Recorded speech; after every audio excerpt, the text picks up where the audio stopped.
Bueno, ahora nos toca tratar sobre dos microorganismos que vamos a ver los que están relacionados sobre todo con patologías a nivel de cavidad oral, es decir, de importancia estomatológica. Ellos también a ser lo que son las porfiromonas y los actinomyces. Estos microorganismos son anaerobios y según la coloración de Gram vamos a ver que están agrupados pues, en Gram positivos. Desde los Gram positivos tenemos bacilos y cocos. Desde los bacilos tenemos a las actinomyces, que lo vamos a ver más adelante, el Bifidobacterium, el Eubacterium, el Lactobacillus, el Propionibacterium, el Clostridium, que también ya lo hemos mencionado en la clase de identificación bacteriana. Entre los cocos gram positivos anaerobios tenemos al Peptococcus y al Streptococcus. Los gram negativos en lo que son cocos tenemos a la Bellonella y dentro de los bacilos tenemos a los bacteroides, al Fusobacterium, a las porfiromonas, que es lo que vamos a tratar ahora, la Prevotella. Este microorganismo de las porfiromonas está dentro de una familia que es la Bacteroidaceae. Dentro de este grupo, esta familia, están los bacteroides, el Fusobacterium, la Leptotrichia, que es raro que produzca enfermedades en humanos, la Prevotella y las porfiromonas. Estos microorganismos, algunos las porfiromonas, son anaerobios no esporulados y pueden ser factores de necrosis de orofaringe, tracto urogenital y también a nivel de colon. Tengan en cuenta que también estos microorganismos, o al menos las porfiromonas, también van a formar parte de lo que es la microbiota de cavidad oral, principalmente. Y si es que encuentra alguna condición que le favorezca, también va a producir pues, patología, por lo tanto es un patógeno oportunista. Dentro de la morfología, ya hemos mencionado que son bacilos gram negativos, es pleomórfico porque va a adoptar distintos tipos de morfología, y a lo menos en su extensión se ve que es en toda su extensión es irregular, sobre todo a nivel de sus polos, es donde se acentúa mucho más la coloración. Cabe mencionar que dentro de lo que es el Fusobacterium nucleatum, estos son bacilos largos, delgados y con extremos puntiagudos, o sea que tienen una forma casi fusiforme, ¿no? Siguiendo con esta familia Bacteroidaceae, vamos a ver que cada colonia que crece debe ser a lo menos cuando hacemos el estudio de las muestras a nivel de cavidad oral, debemos de confirmarlo con coloración de Gram y también subcultivarlo en condiciones aerobias y anaerobias para confirmar que se trata pues, de un anaerobio. Y cómo nosotros vamos a conseguir pues estas condiciones anaerobias. Uno puede ser a través de las jarras, de unas jarras que tienen tapas herméticas, en la cual nosotros vamos a colocar dentro de nuestros medios de cultivo nuestras placas Petri, y posteriormente adicionaremos pues compuestos químicos que van a hacer reacción con el oxígeno que está dentro de la jarra y lo van a consumir, produciendo CO2. Entonces se va a crear un ambiente rico en CO2. Otra forma de poder conseguir un medio anaerobio, si no tenemos estos elementos, es en nuestra planta. Vamos a realizar el cultivo en la mitad del medio, generalmente un agar sangre, que es un medio enriquecido, lo sembraremos con Klebsiella. Y en la otra mitad del agar de esa misma placa Petri, sembraremos nuestra muestra problema. Y posteriormente tenemos que sellar esta placa Petri. Y esto lo haremos cortando pues la parte de un guante de hule, un guante de látex. Vamos a cortar la parte de la muñeca, más o menos que tenga unos 2-3 centímetros de ancho. Entonces va a ser una liga bastante ancha y delgada. Y esta liga nos va a servir para poder envolver todo el borde de la placa Petri, de tal manera que la va a sellar. Y la incubación más o menos va a ser entre 7 hasta unos 15 días a 37 grados centígrados. Entonces, ¿qué va a suceder dentro de la placa? La Klebsiella ya mencionamos que era un enterobacterio y que era un anaerobio facultativo, de tal manera que se va a desarrollar y va a consumir todo el oxígeno que está dentro de la placa Petri. Va a seguir creciendo porque es un anaerobio facultativo, de tal manera que va a crear una condición de anaerobiosis dentro de la placa Petri, y eso va a permitir para que de nuestra muestra problema puedan desarrollarse pues favorablemente estos microorganismos anaerobios.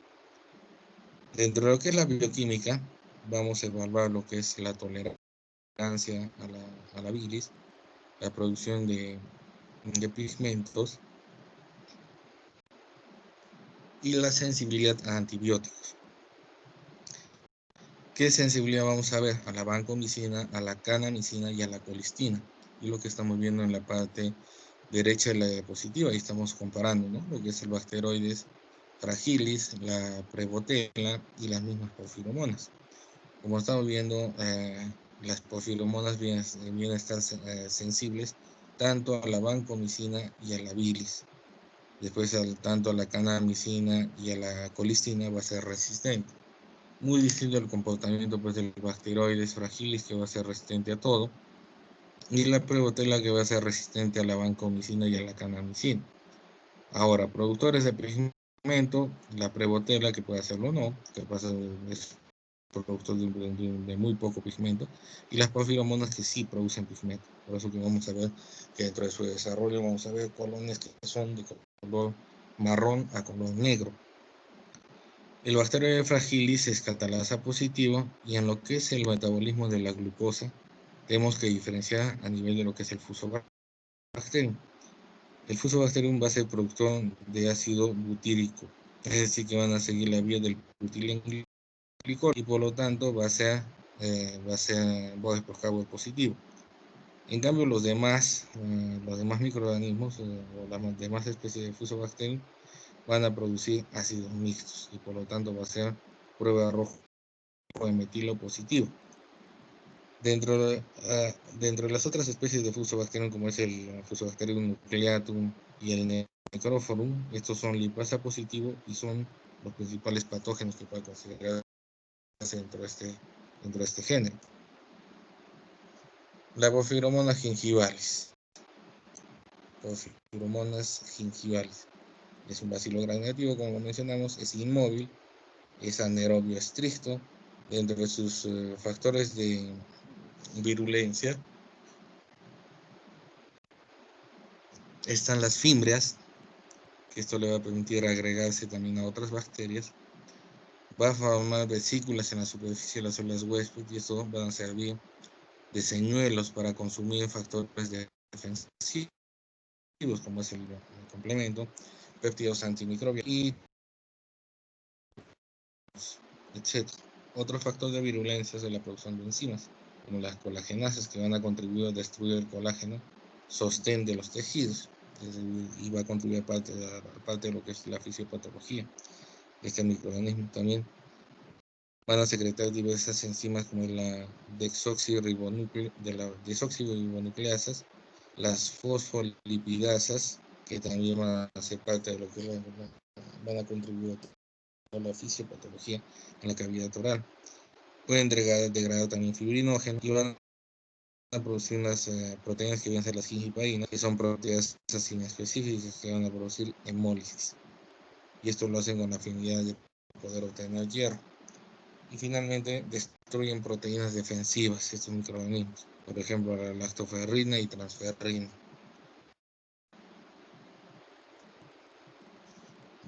Dentro de su metabolismo utilizan principalmente aminoácidos y no fermentan nitratos de carbono.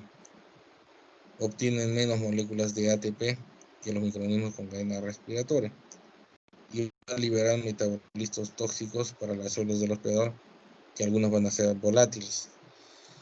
Y estos metabolitos tóxicos van a contribuir a que el paciente tenga pues un aliento desagradable, ¿no?, lo que se llama la halitosis. Entonces eso también constituye parte de lo que es el cuadro clínico producido por este microorganismo dentro de sus características.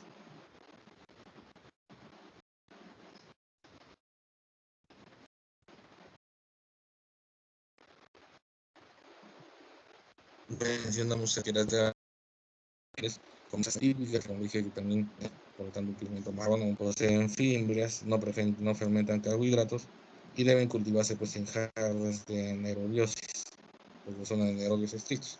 Pero también se puede hacer, como les mencioné, en la misma placa Petri, creando condiciones dentro de la misma de anaerobiosis. ¿Cuál va a ser la clínica? Esta relación principalmente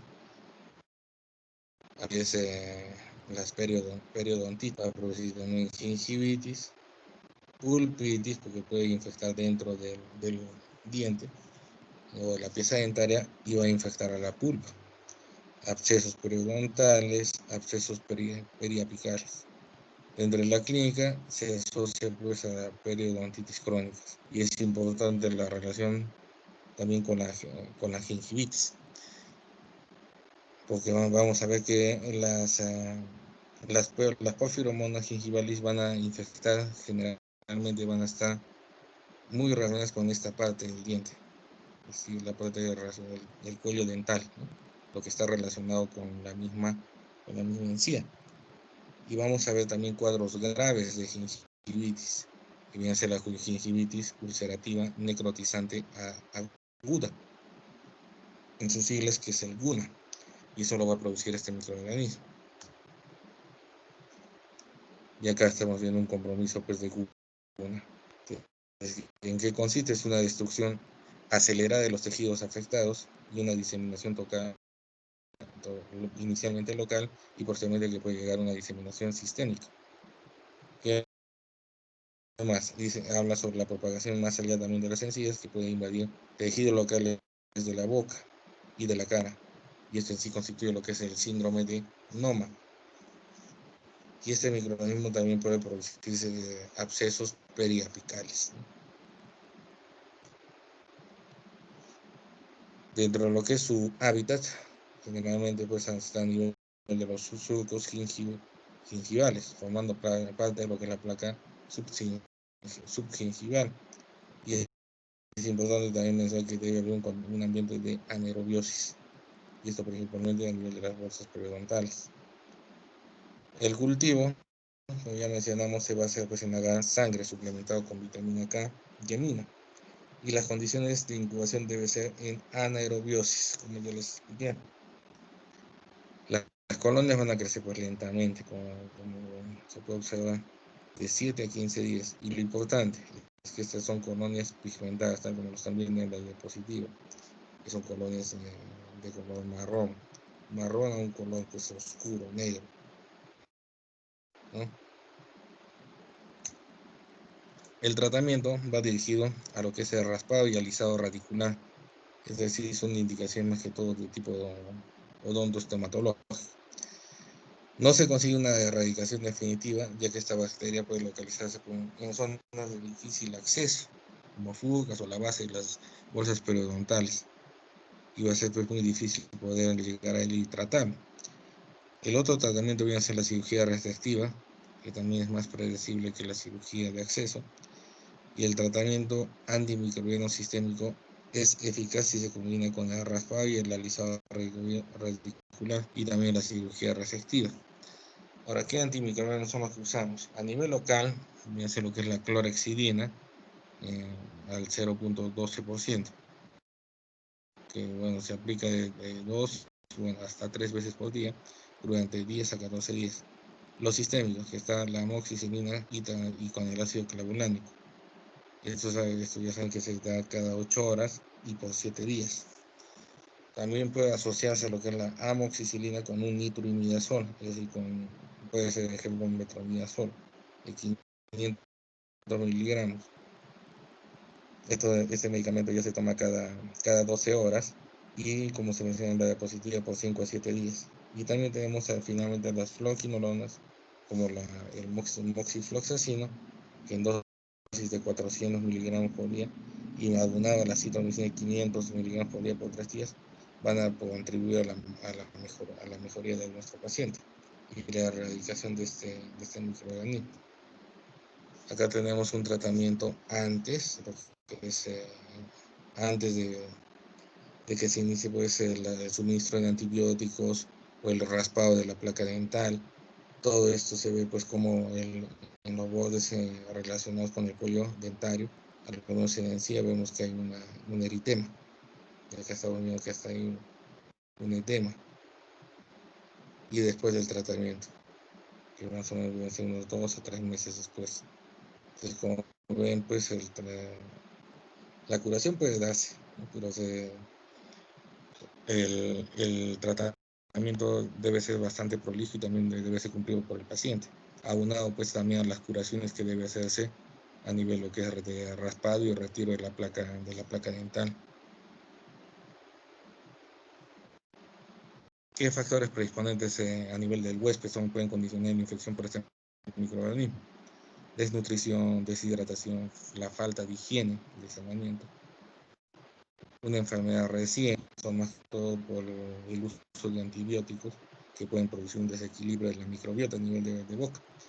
La inmunodeficiencia, incluyendo lo que es el síndrome de inmunodeficiencia adquirida, y también enfermedades malignas terminales que condicionan la inmunosupresión. Hay otras porfiromonas. Entre ellas tenemos las porfiromonas endodontalis, que es menos patógena o poseen menos factores de virulencia, y también las porfiromonas charolíticas, que generalmente estas se aislan en meses y están en un bajo número, es muy poco probable encontrarlo a nivel de lo que es cavidad oral.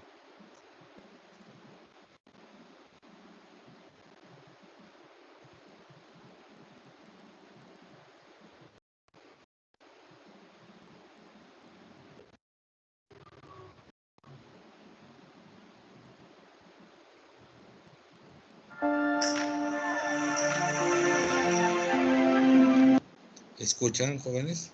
¿Ven el video y lo escuchan? Sí, doctor. Sí, doctor.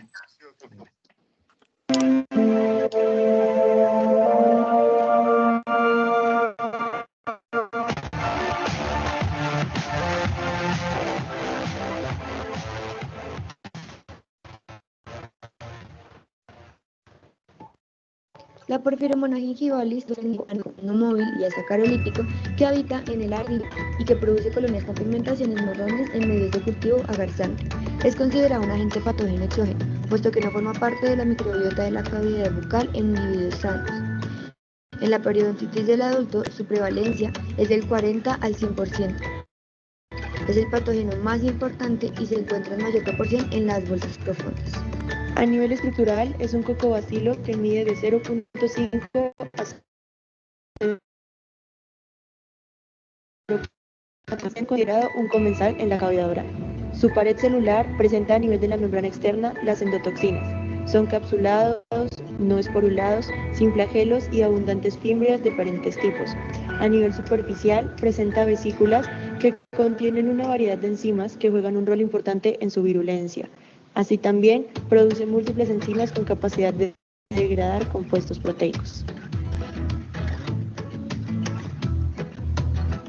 Factores de virulencia de porfiromonas gingivales. Dentro de estos podemos encontrar endotoxinas.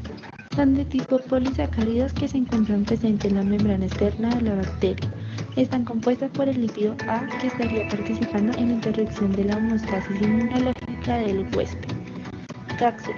Se encuentra constituido por polisacáridos, siendo un gen codificante de epimerasa esencial para su síntesis. Esta juega un rol importante en la evasión del sistema inmunológico, evitando la fagocitosis, oxonización y accionar de complemento.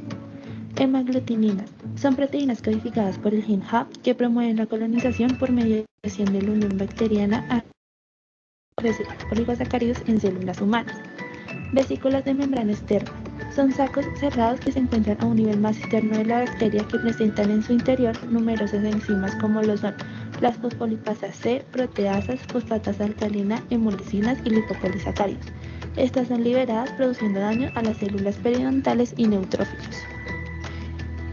Fimbrias. Presentes en forma perítrica, estas presentan capacidad de unirse a diferentes sustratos, moléculas y células como epitelial, fibrógeno, fibronectina, lactoferrina. A su vez presenta propiedades quimiotácticas y de inducción de citoquina. Proteínas cisteoproteasas son compuestos bacterianos que proporcionan nutrientes para el crecimiento bacteriano, produciendo un daño colateral al huésped, degradando colágeno de diferentes tipos. Estas proteínas son llamadas gingipaínas, produciendo el 85% de la actividad proteolítica generadas por las gingivalis. Proteínas no cisteinproteasas. Estas son las colágenas proteasa 7, hemoglutinina 11, una enzima tipo conversora de la endotelina, una dipeptidasa 31 y la periodontaína. Inductor de melaproteínas de la matriz. No es un producto generado por las gingivales, pero sí lo induce, para que sea producida por fibroblastos, leucocitos y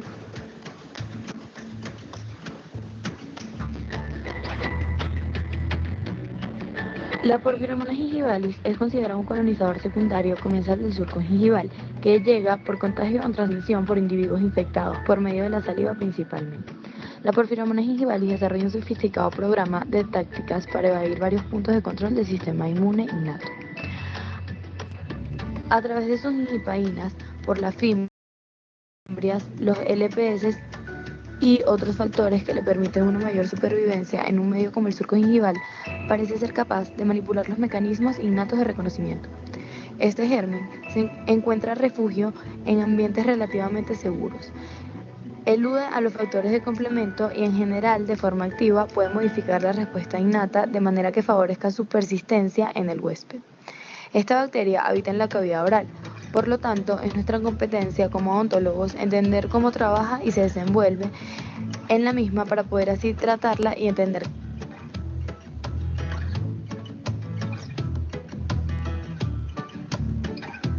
La fagocitosis es una categoría de endocitosis por la cual las células fagocitos tienden a captar y a comer agentes patógenos, fragmentos celulares y otros, mediante un mecanismo de opsonización, una respuesta quimiotáctica, un englobamiento, la formación del fagosoma y la formación del fagolisosoma, donde se produce una digestión y se genera la muerte.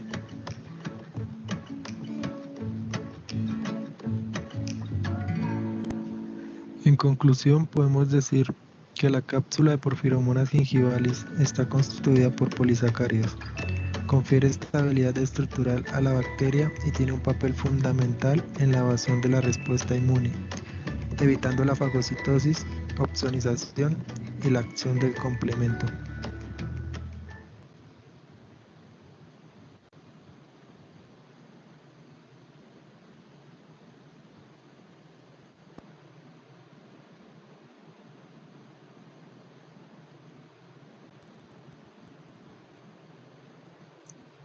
Como les dije, vamos a tratar también otro microorganismo como viene a ser el Actinomyces, que también es un microorganismo anaerobio y también lo vamos a encontrar comprometiendo la cavidad oral. Este es un bacilo gram positivo anaerobio, y también pues anaerobio facultativo, no produce esporas, es inmóvil, no tiene cápsula, es catalasa negativo, oxidasa negativo, y también puede producir filamentos que lo van a ayudar dentro de todo lo que es su desarrollo y crecimiento. ¿Qué más? A nivel de la tensión de Gram, ya hemos visto que es un microorganismo gram positivo. También se le puede identificar con otro tipo de coloración como la tensión de Grom. Y en el cultivo, para su aislamiento, utilizamos medios enriquecidos, como es el agar sangre, que es el más importante. Pueden utilizar otros medios selectivos como es el agar brucel. Pueden utilizarse también medios líquidos enriquecidos, como es el caldo BHI, sus siglas en inglés Brain Heart Infusion, o sea, infusión cerebro-corazón. Pero también podemos utilizar lo que es el caldo de tioglicolato. Este caldo de tioglicolato va a tener pues un indicador que es el azul de metileno y nos va a indicar pues las distintas fases, es decir, esta coloración azul clara de color celeste que va a estar en el caldo va a estar en la parte de la superficie del caldo y en el fondo no. Entonces ese va a ser su indicador y nos va a permitir también ver el desarrollo pues de las bacterias. Si las bacterias se desarrollan cerca de la superficie del caldo indica pues que son aerobios. En cambio, las que están desarrollándose dentro o en el fondo de este caldo, en el tubo de ensayo, va a indicar que son anaerobios. El mecanismo de transmisión puede ser por contacto directo, pero también a través del intercambio de secreciones orales. Este microorganismo también, como mencioné, es saprófito y es habitual encontrarlo en las vías respiratorias superiores, en cavidad bucal, en orofaringe, en tracto gastrointestinal y tienen la parte genital femenina.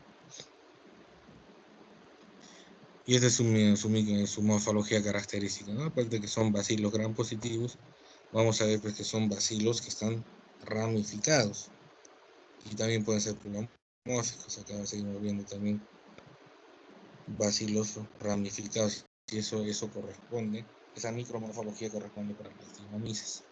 Y también puede ser plumomórfico, como están viendo, pues adopta distintos tipos de morfología. Hay algunos bacilos que presentan pues una coloración uniforme, ¿eh? Pero hay otros pues, que tienen una coloración intermitente y no es uniforme en toda la extensión del bacilo. Entonces eso también es característico de este microorganismo. Las formas de presentación pueden ser a nivel cérvico-facial, torácico y también abdominopélvico. Cérvico-facial, pues eso más que todo por una deficiente higiene bucal, puede ser también por una extracción dentaria prematura, las fracturas del maxilar e infecciones en pequeños traumas de la cavidad oral. Todo eso va a contribuir a que este microorganismo forme abscesos, que vamos a ver más adelante. Y dentro de lo que son estos abscesos y toda esta secreción de pus, vamos a encontrar algo característico de este microorganismo que vienen a ser los gránulos de azufre, que vienen a ser conglomerados de estos bacilos. Y la otra forma de presentación viene a ser la actinomyces torácica, y la causa es por una aspiración de secreciones de la orofaringe, donde va a estar presente este microorganismo. Y eso también puede producir pues alteraciones a nivel de pulmón, puede causar atelectasis y también puede ocasionar complicaciones más adelante.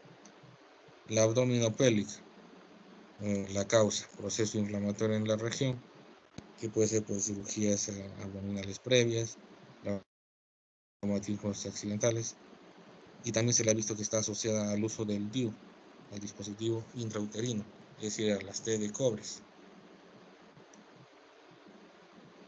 Y acá están los distintos cuadros, ¿no? Entonces vamos viendo desde lo que es la cavidad bucal, a nivel de lo que es la mucosa del labio, interno.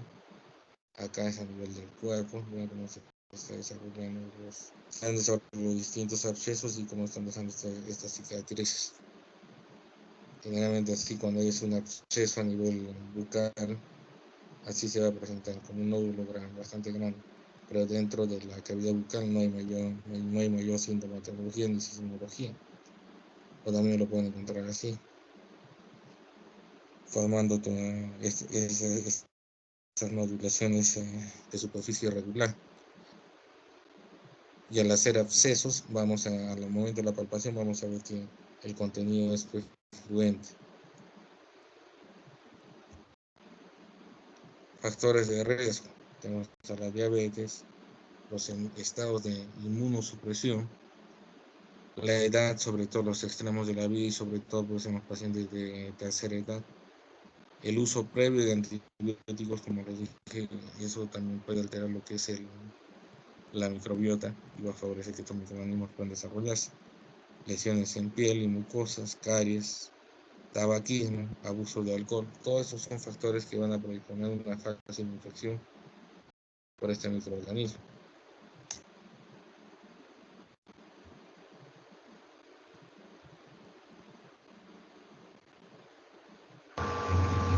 Hola a todos, vamos a hablar acerca del Actinomyces, que es un bacilo, una bacteria. Este es un género de bacterias definido por Harsh en 1877. Es un género porque hay muchos tipos de Actinomyces, pero los más conocidos son el Actinomyces bovi y el Actinomyces israelí. En este caso solo voy a hablar del Actinomyces israelí, debido a que este afecta o produce patogenia en el ser humano, mientras que el Actinomyces bovi solo en el ganado.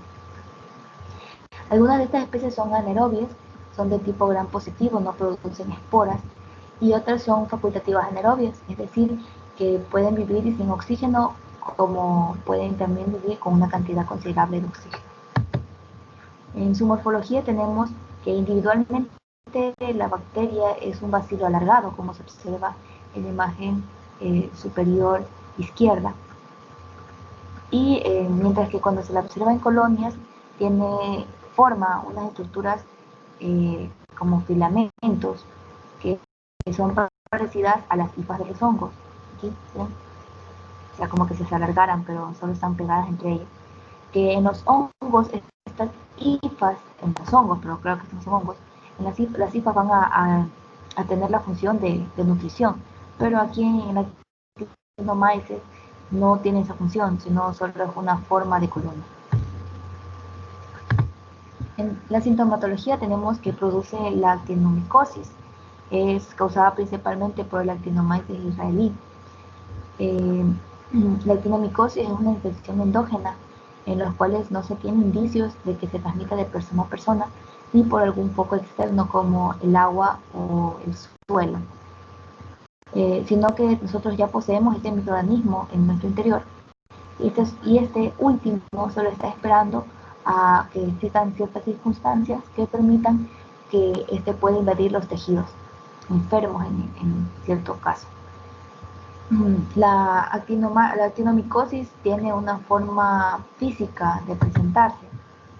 Como lo podemos observar, estas son como procesos inflamatorios intensos que deforman el área en el que se encuentran, como se ven en las imágenes. Son como lesiones ulcerosas que exudan un material seropurulento, es decir, pus. Alrededor de esta úlcera vamos a encontrar como un área endurecida, como se ve aquí, endurecida, que antes también de ulcerarse era como una especie de nodulación, que es como una pequeña inminencia. Después se produce una fístula y exuda el material. Esta actinomicosis se presenta en 3 regiones principales, que es la cervicofacial, como se observa en la imagen cervicofacial, la torácica y la abdominal. Inclusive hay pélvica, pero se da en contadas ocasiones, y como se ve en la imagen, aquí se encuentra en la pierna, pero se puede pasar en la pierna. Vamos con la actinomicosis cervicofacial. Esta afecta a los individuos con higiene bucodental deficiente o a personas que han sido sometidas a intervenciones quirúrgicas dentales, o un procedimiento de algún traumatismo bucal. Por lo general, esta bacteria se encuentra en la cavidad oral y va a estar después de la cirugía dental. Esta va a estar esperando la ocasión para introducirse en los tejidos enfermos.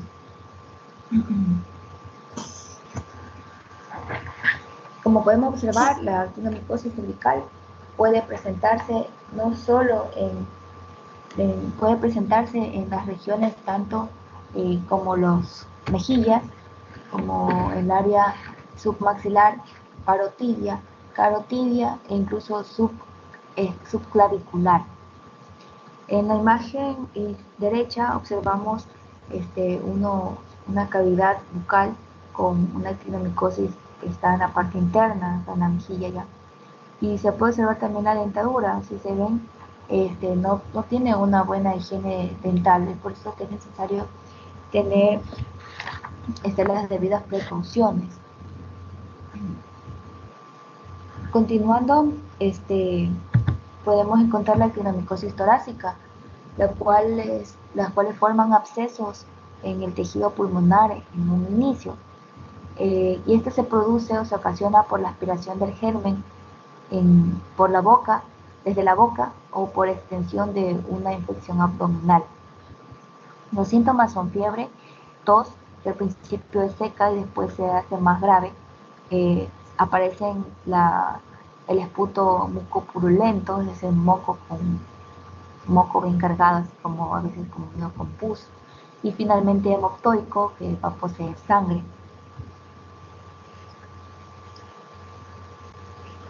El paciente aquí va a perder peso, va a desarrollar anemia y va a poseer una infección pulmonar severa. La actinomicosis abdominal. Esta infección suele ocurrir en personas que han sido sometidas a algún tipo de intervención quirúrgica digestiva o han sufrido algún traumatismo en el intestino. Aparece al principio como una masa suave que es palpable en algún área del abdomen, especialmente en la región ileocecal, lo que hace pensar que es una apendicitis tipo subaguda, como se ve en la imagen inferior derecha, se ve una especie de nodulación, como una prominencia aquí. Ya, esta después, con el tiempo, va a producirse una fístula de la cual va a drenarse secreciones seropurulentas, como se observa en la imagen intermedia. Y esta actinomicosis abdominal puede diseminarse en otros tejidos, o sea, en el tejido mismo de la piel, diseminarse como se ve en la imagen inferior izquierda, o producirse en otros órganos. Es una enfermedad muy severa con fiebre y alteraciones intestinales graves. El diagnóstico se establece mediante un examen directo, a partir de las secreciones, o sea, de que se recoge las secreciones o material que excreta el paciente. Después se lleva al laboratorio, en el microscopio, se pueden observar o se puede comprobar el diagnóstico observando las colonias que tienen en forma de hifas de hongos. O haciendo un cultivo en el cual se va a observar las colonias de forma macroscópica y que van a ser de color blanquecino y van a tener una apariencia a la de la parte superior de las muelas o del molar, como se observa en la imagen izquierda.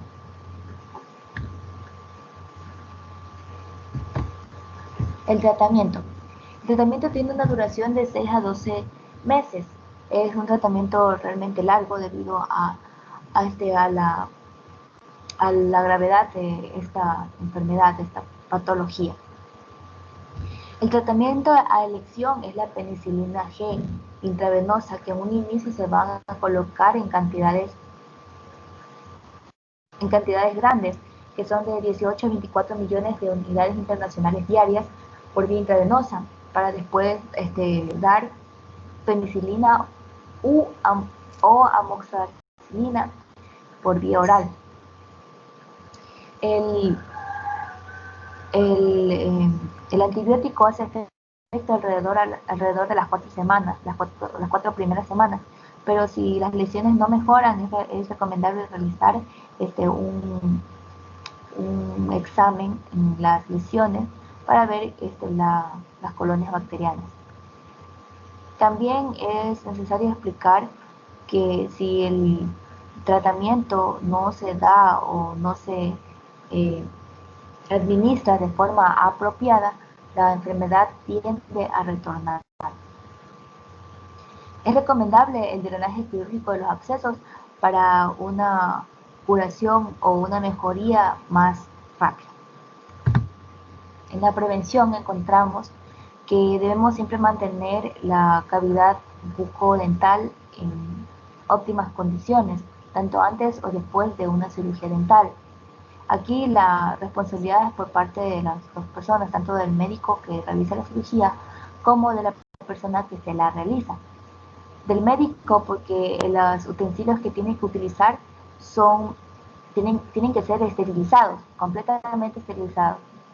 Y de la persona que se la realiza, porque después de la cirugía bucodental o de la cirugía dental, ella tiene que guardar una higiene estable y adecuada, utilizando los enjuagues bucales, enjuagues bucales que el odontólogo envía, o con las pastas que también se envían para el cuidado después de estas cirugías. Ya que la actinomicosis israelí se encuentra en mayor proporción en la cavidad bucal, y de aquí puede producirse la actinomicosis cervicofacial y la actinomicosis torácica. Como recordamos, si recordamos, la actinomicosis torácica era por la ingestión o la aspiración del germen desde la boca. Bien, en cuanto a la micosis abdominal, si se realiza alguna cirugía a nivel intestinal, es necesario que los utensilios también estén esterilizados y que el lugar en el que se realiza el quirófano esté también bien limpio. Y bien, en otra ocasión seguiremos con la bacteria Mobiluncus, que produce la vaginosis bacteriana. Hasta luego.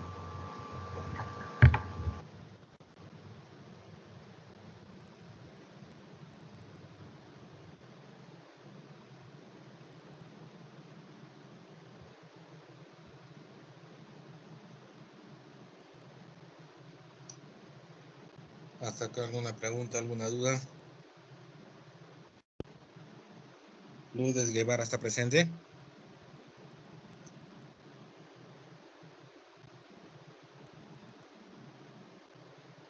Giancarlo Urquizo.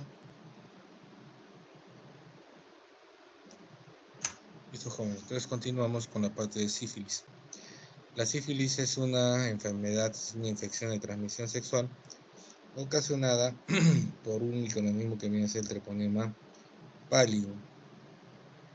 Hasta hace unos años, bueno, esta enfermedad ya existe desde hace bastantes siglos, y ya desde cuando empezó pues esta enfermedad y fue detectada pues en Europa, hubo pues digamos, se echaron la culpa entre uno y otro país.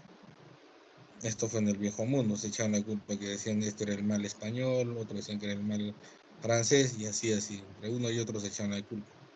Y ya luego cuando hubo pues la conquista de todo lo que era América, también señalaban que en sí esta enfermedad provenía de las Américas, pero bueno, hay distintas teorías. Dentro de lo que sí, más o menos lo que podemos ver es que dentro de la etiología, esta enfermedad es producida por este microorganismo que ya les mencioné, y en lo que es la subespecie, es por la subespecie pallidum. Vamos a ver que también hay treponemas pallidum, pero de otras subespecies. Entre eso tenemos a la subespecie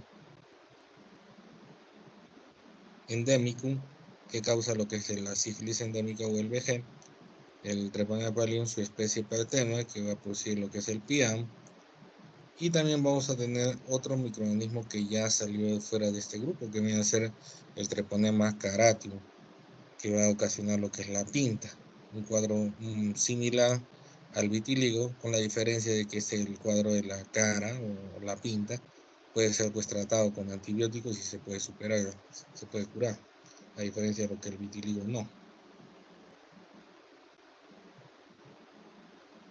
Es un cuadro resumen de todas estas subespecies. Entonces no se olviden que el que causa la sífilis es el treponema pallidum, su especie pallidum.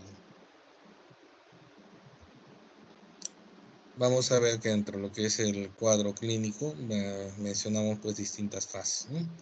Entre lo que era la sífilis primaria, la sífilis secundaria, la etapa latente y finalmente la etapa terciaria.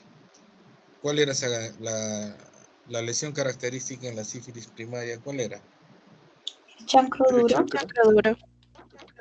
¿Quién dijo primero? Lady Sanabria. Ya.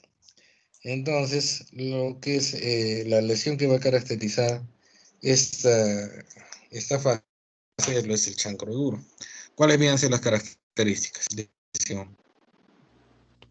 Bordes elevados, con una úlcera indolora. No hay dolor. Leslie Ramos está interviniendo, ¿no? A ver, ¿cuáles son las características? Es una úlcera indolora con bordes elevados en el sitio de la infección. Ajá, son bordes definidos, bordes elevados y es indoloro. Entonces, esa es la característica de lo que es el chancro duro. Contrario a lo que es el chancro blando o chancroide, en la cual los límites son no definidos, no son elevados y es una lesión bastante dolorosa. ¿Cuál es el agente etiológico del chancroide? El Haemophilus ducrei. ¿Quién dijo primero? Creo que fue nada más. ¿Quién fue? María del Pilar de Martini, doctor. Ya, entonces es el Haemophilus ducrei, ¿no? Y es el que va a causar lo que es el chancroide o el chancro blando.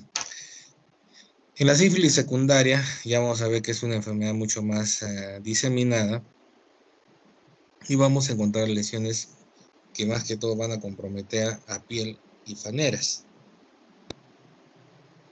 ¿Qué lesiones son? Condiloma plano. Condiloma lato. Condiloma plano. Condiloma. ¿Quién dijo el condiloma plano? Leslie Ramos. Leslie Ramos. Y también, ¿qué otra lesión vamos a observar? Exantea Maculopapular en las palmas y en las plantas. ¿Cómo se llama eso? Exantema polimórfico. No. Viene a ser lo que es la rociola sifilítica. Sí. Y esas lesiones que también vamos a observar, las vamos a observar a nivel de lo que son las palmas y las plantas de los pies, que van a ser los sifilides o los clavos sifilíticos. También es correcto que se va a producir otra lesión que es el condiloma lata o condiloma plano, que también es característico de esta fase. Acá tenemos otras sifilides. Acá tenemos las lesiones a nivel de lo que es palmas y plantas de los pies. El condiloma lata.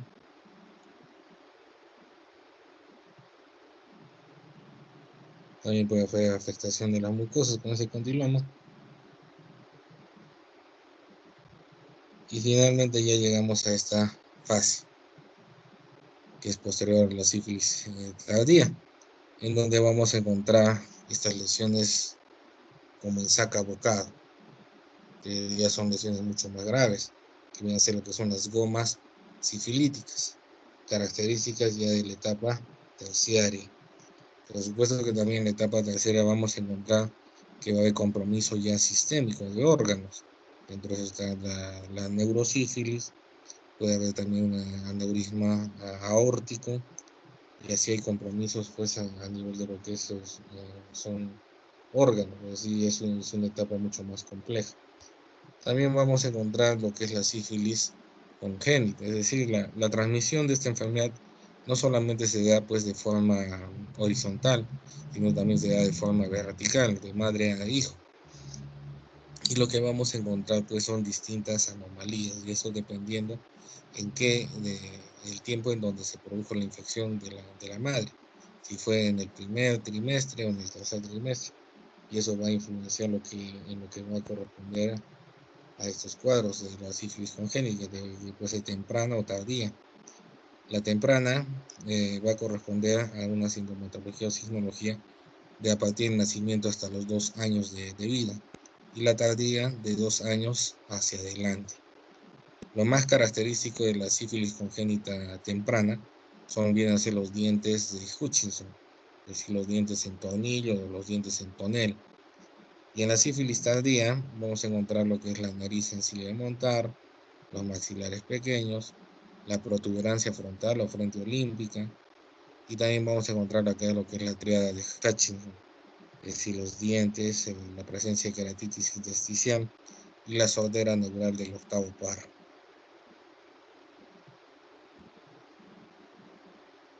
Y esas son las distintas complicaciones que podemos encontrar, ¿no?, en la sífilis terciaria. Osteoartritis tenemos esclerosante a nivel cardiovascular, calcificación de la aorta, aortitis no complicada, valvulopatía aórtica, miocardiopatía. Y el otro cuadro así a nivel del sistema nervioso, viene lo que es la neurosífilis. Acá tenemos también un cuadro resumen de todo lo que estamos hablando. En la parte de diagnóstico vamos a ver pruebas directas y pruebas indirectas. Dentro de las pruebas directas vamos a encontrar, pues, es cuando trabajamos directamente con el microorganismo y también cuando detectamos, pues, antígenos, ¿no?, correspondientes al mismo. ¿Qué pruebas son estas? Están las pruebas de campo oscuro y también las pruebas de inmunofluorescencia directa, que no se utilizan, pues, muy comúnmente por la complejidad y el costo de estas pruebas. Y también ahora tenemos las otras pruebas que vienen a ser las pruebas indirectas, en donde nosotros vamos a hacer detección de anticuerpos. Entonces, y estas pruebas a su vez se van a subclasificar en lo que son las pruebas no treponémicas y las pruebas treponémicas. Las pruebas treponémicas son pruebas inespecíficas. ¿Qué es lo que detectamos en estas pruebas? ¿Qué tipo de anticuerpos? Reagina, anticuerpos reagina, la inmunoglobulina G y la M. No tanto por el tipo de inmunoglobulina. Hablemos directamente qué anticuerpos contra qué antígeno vamos a encontrar aquí. Contra la cardiolipina. A ver, los nombres de los dos, ¿quiénes son? Lobón y Valdivia. James Valdivia.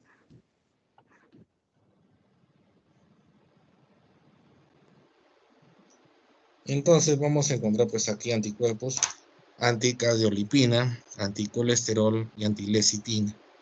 En vista que dentro de la fisiopatología de este microorganismo está por la lisis celular. Y al producirse la lisis celular del huésped, se va a producir liberación de estos antígenos. Y nuestro organismo los va a identificar como señales de peligro y va a producir anticuerpos contra los mismos. Y esos son los anticuerpos que nosotros estamos detectando. Vamos a ver más adelante cuáles son las ventajas y las desventajas de estas pruebas. Dentro de lo que son las pruebas treponémicas, estas sí son específicas, porque vamos a encontrar anticuerpos antitreponémicos. Y dentro de esos están, pues, el anti-TP15, TP45, TP47, que son específicamente de los mismos anticuerpos contra los mismos treponémicos. Entonces vamos a ver, las pruebas serológicas son la base fundamental para el diagnóstico, son poco costosas, simples y están disponibles, pues, ampliamente en el mercado. Acá tenemos las pruebas no treponémicas y lo que van a detectar, pues, lo que dijimos, son anticuerpos antilipídicos, antifosfolípidos, tanto en suero como en líquido cefalorraquídeo. Nos va a permitir también cuantificar, porque una vez que estas pruebas son positivas, como vamos a ver más adelante, después se tienen que titular.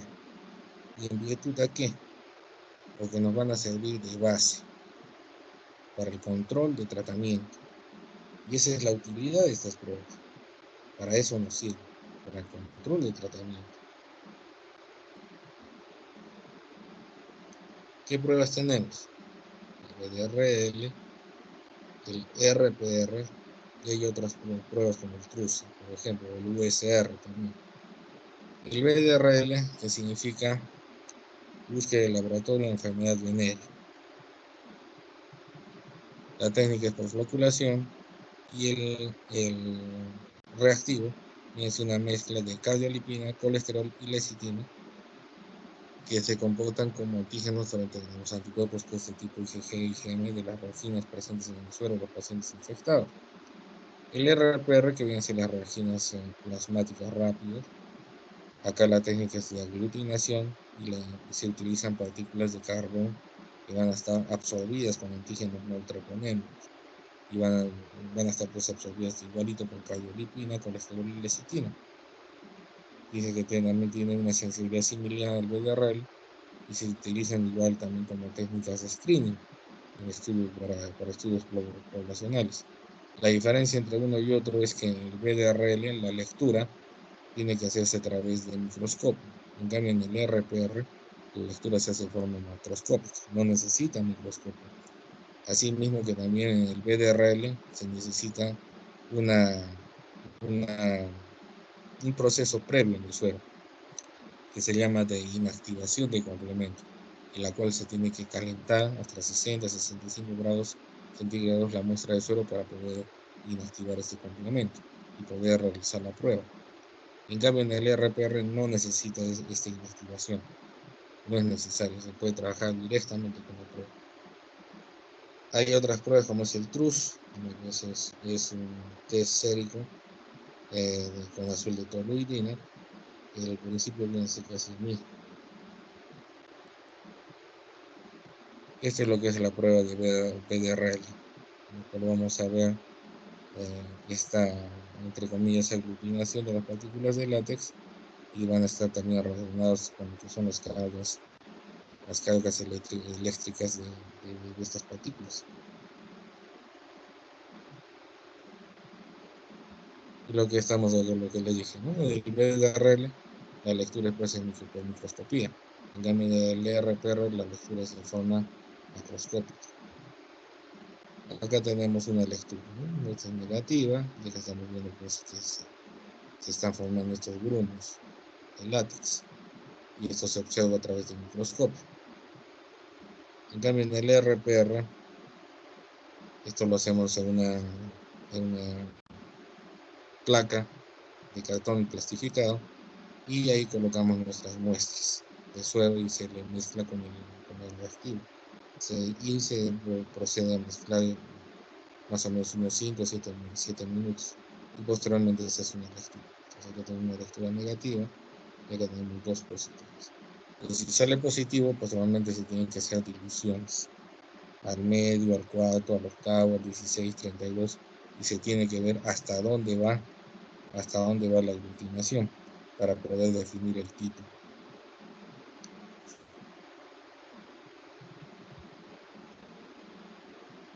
Dentro de las pruebas no treponémicas vamos a encontrar también falsos positivos, sobre todo en qué casos: enfermedades autoinmunes, sobre todo qué enfermedades, el síndrome antifosfolipídico, muy relacionado con lo que es el lupus eritematoso sistémico. También drogadicción intravenosa, infecciones virales agudas, en casos de malaria, lepra, inmunizaciones recientes, y en condiciones fisiológicas vamos a encontrar falsos positivos y en títulos bastante bajos, es en el embarazo, y también en pacientes de la tercera edad, en pacientes seniles. Entonces en ellos también hay que ser bastante cuidadosos, porque el hecho de que a una gestante usted le digan que es positivo, eso ya ocasiona problemas a nivel de la misma familia, porque ella le va a echar la culpa a él le va a echar la culpa a ella, y a la final, si es que se confirma que no es positivo, se van a tener problemas médicos legales.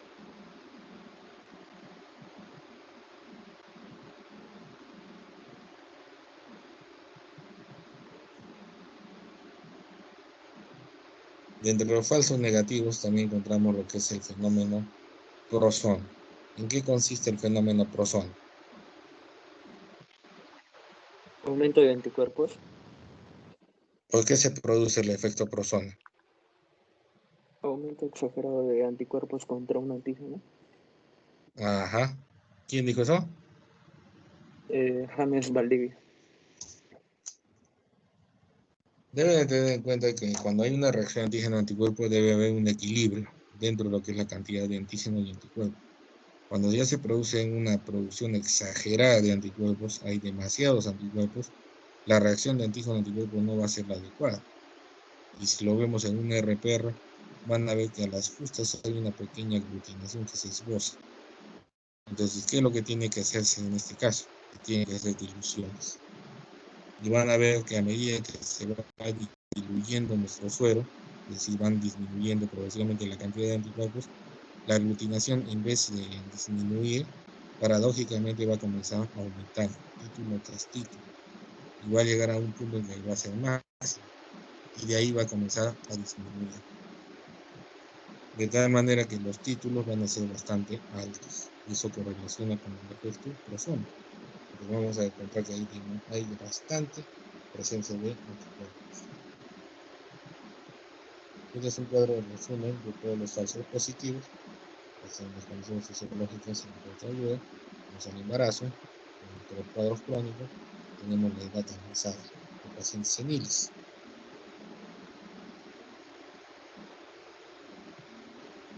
Entonces, las pruebas no treponémicas tienen una buena sensibilidad y especificidad, sobre todo en las etapas tardía y latente tardía. Sirven para el seguimiento del tratamiento, para ver curación versus fracaso del tratamiento antibiótico. Y también esto también nos permite evaluar reinfecciones.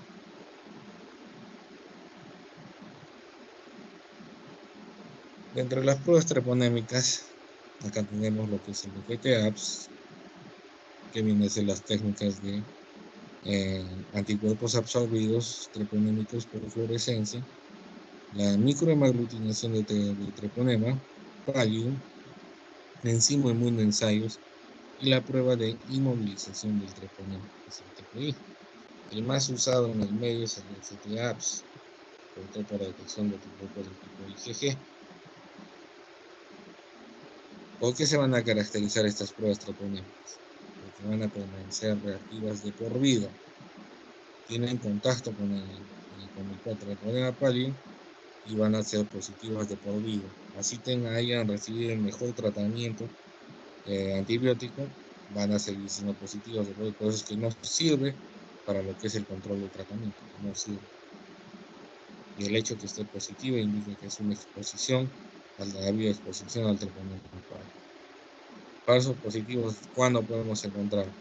Cuando el paciente tiene lupus eritematoso sistémico, cuando el paciente también puede tener cirrosis alcohólica, esclerodermia o enfermedad mixta del tejido conectivo, que es otra enfermedad común.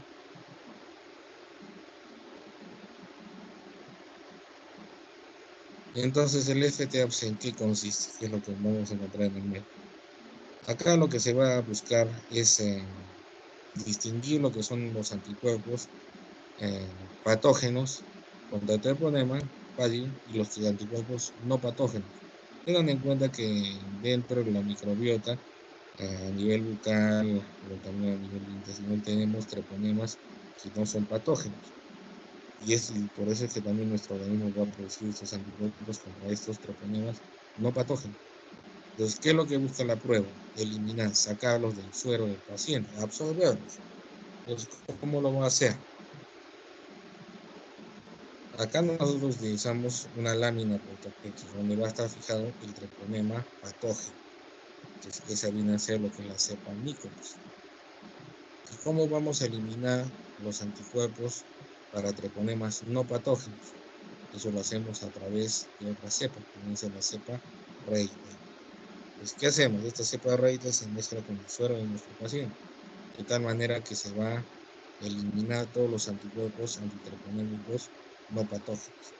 Se enjuaga esto y nos vamos a quedar con estos anticuerpos para treponemas patógenos, los que sí van a hacer reacción antígeno-anticuerpo con los treponemas que están fijados en la lámina portaobjetos. Posterior a ello, para poder evidenciar esta reacción antígeno-anticuerpo, utilizamos el conjugado, que viene a ser anticuerpos marcados con isotiocianato de fluoresceína. Y eso va a evidenciar fluorescencia. Y la vamos a observar por el microscopio de fluorescencia. ¿Y cómo lo vamos a observar? Esos treponemas cuando están fijados a la lámina. Pues vamos a decir que hay una reacción positiva, hay presencia de anticuerpos treponémicos, vamos a ver que se va a intensificar la fluorescencia de estos treponemas. Y si fuera negativo, veríamos los treponemas pero sin fluorescencia. En este caso es una prueba positiva de 3 cruces sobre 3 cruces. En la microhemaglutinación lo que utilizamos pues son hematíes de pollo que van a estar marcados con antígenos treponémicos. Y estos al ser mezclados con el suero de nuestro paciente y en este suero es que hay presencia de anticuerpos antitreponema pallidum, vamos a ver que se va a producir esta aglutinación. la vamos a observar así, en estos posibles. Si fuera negativo, lo veríamos de esta forma, con ausencia de la información.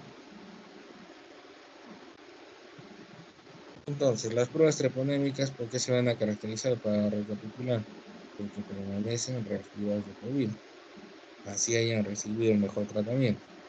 Y la positividad nos va a indicar que ha habido una exposición al treponema falso. Falsos positivos, como mencionamos, el lupus, cirrosis alcohólica, esclerodermia, enfermedad esteatocística. Y finalmente, acá tenemos un algoritmo. Tenemos un paciente que viene por el cuadro clínico, ya sea por la presencia, o más que todo por comportamiento de riesgo. Porque sepan que la presencia del chancro duro solamente va a estar presente una semana. Haya o no haya recibido el tratamiento el paciente, ese chancro va a desaparecer. Y después nuestro paciente va a venir, va a acudir con nosotros. Pues, ¿qué es lo que tenemos que solicitar? La prueba de screening, que viene a ser una prueba no treponémica. La más difundida en el medio es el RPR.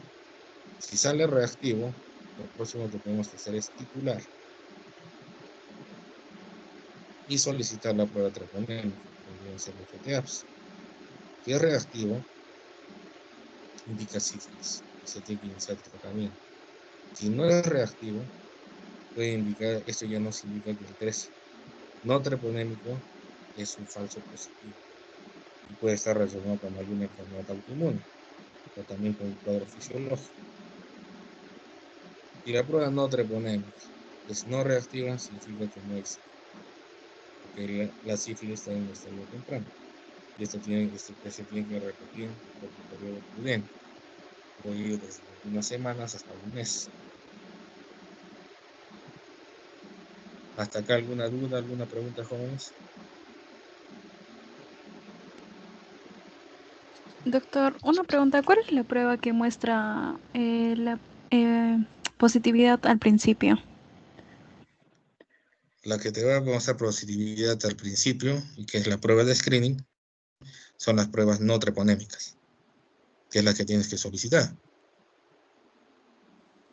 Ay, doctor. Y doctor, el periodo de ventana, ¿cuánto tiempo dura?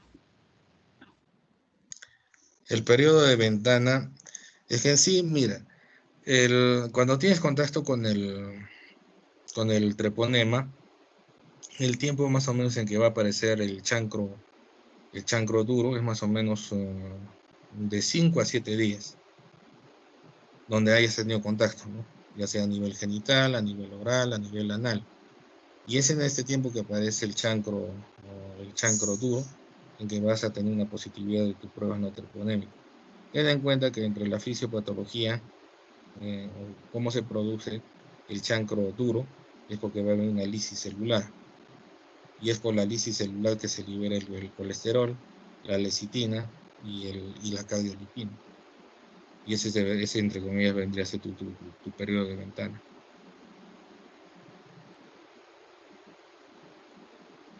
¿Alguna otra pregunta?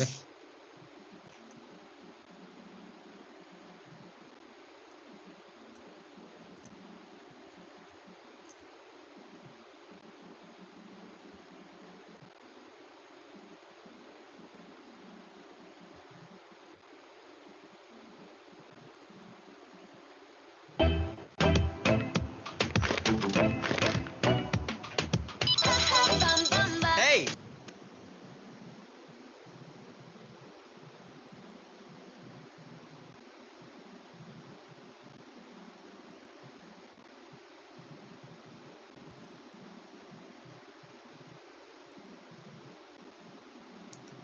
Pues acá tenemos el kit de la prueba del RPR.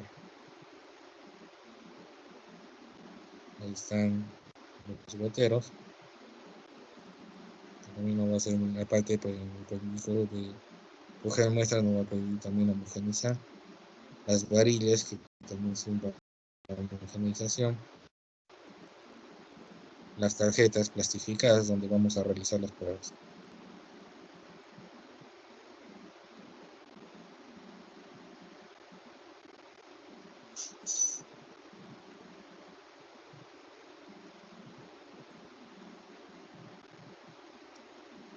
Ahí tenemos el gotero para suministrar el reactivo. El reactivo.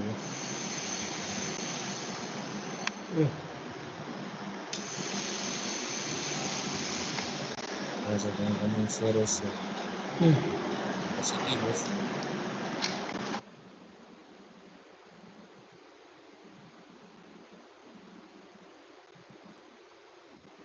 Ese deben ser reactivos. Los dos frascos anteriores deben ser los controles, el control positivo y el control negativo. Tengan en cuenta que en cada corrida de la prueba se debe hacer con un control positivo y un control negativo para poder validar toda la prueba. Y siempre, bueno, en el inserto donde se dan las indicaciones de cómo es todo el procedimiento, ¿no? Y las cantidades de suero y de reactivo que se van a necesitar. Por supuesto, esto es un test cualitativo, y una vez que sale positivo, se tienen que hacer pues las diluciones que nos va a permitir dar un informe semi-cuantitativo. Van a ser las diluciones. Pues acá ya han armado todos los reactivos, todo lo que va a utilizar. Ahí está la muestra de suero. Como ven, ahí está marcando, ¿no?, el test que va a ser la prueba, el control positivo y el control negativo. Ahí está, con la pipeta está cogiendo la muestra problema. Ahí está el control positivo, que también es un suero positivo.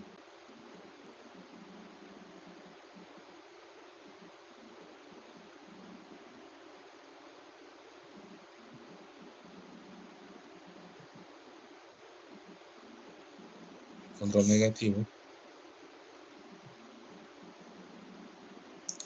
Y ya posteriormente va a quedar que agregue una cantidad aproximada de unos 50 microlitros de nuestro reactivo, que como ven pues es totalmente oscuro, y esto es por las partículas de carbón que contiene. Entonces, como han visto, tiene que homogenizar primero todo el contenido antes de poder suministrar. Suministra, y posterior a ello con las varillas tiene que homogenizar dentro de lo que es todo el círculo que corresponde para cada muestra.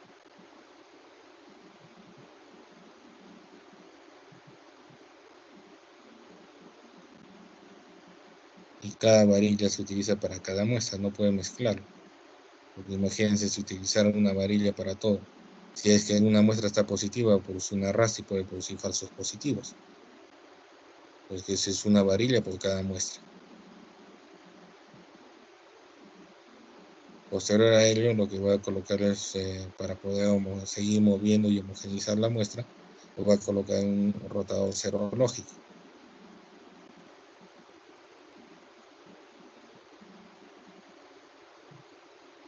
Durante 5 o 7 minutos.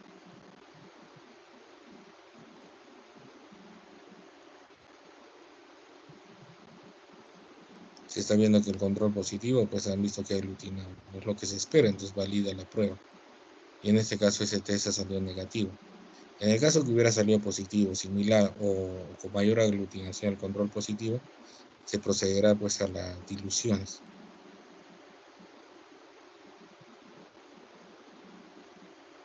Entonces en la tarjeta se va a diluir primero al medio, al cuarto, al octavo, al 16avo y hasta la dilución 32. Bueno, lo estoy haciendo hasta el 64. Escoge agua destilada y después nuestra muestra de suero. Primero va con lo que está colocando es el agua destilada. 50 microlitros en cada uno de los círculos donde se va a hacer las diluciones.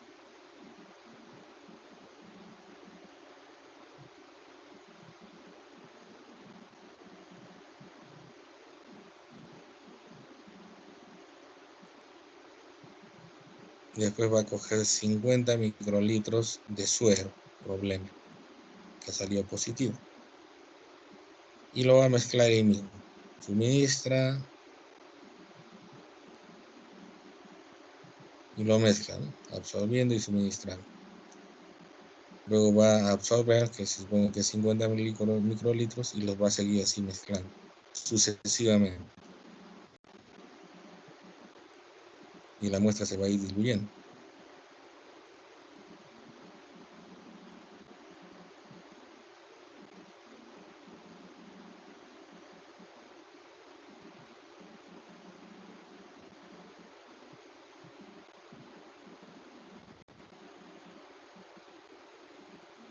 Ya la última muestra la elimina. Después suministra el reactivo y de ahí tiene que homogeneizar con varilla.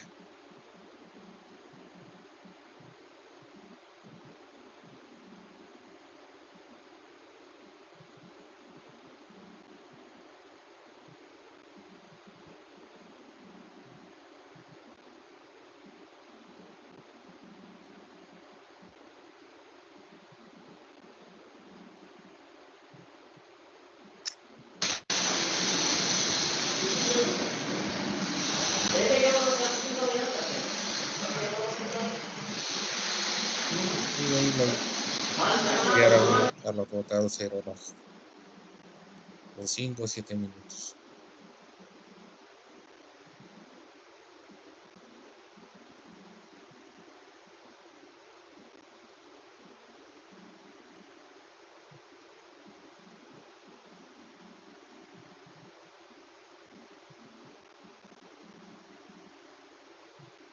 Y se va a examinar hasta dónde se está produciendo la aglutinación. Como ven, en medio, un cuarto está fuerte la aglutinación, en un octavo también, en un 16avo sigue habiendo aglutinación, en un 32avo ya más o menos ya va disminuyendo. Tiene que observarse hasta donde no se produzca aglutinación. Y eso ya define el título.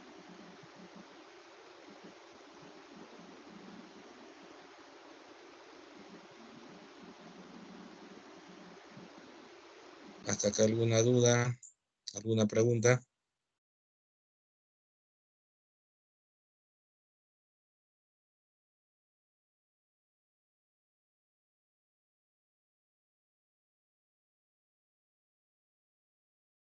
¿Todo está claro, jóvenes? Sí, doctor, está claro. Listo. Si está todo claro, entonces nos vemos el día de mañana. Cuídense, jóvenes, que descansen. Hasta luego, doctor. Hasta luego, doctor.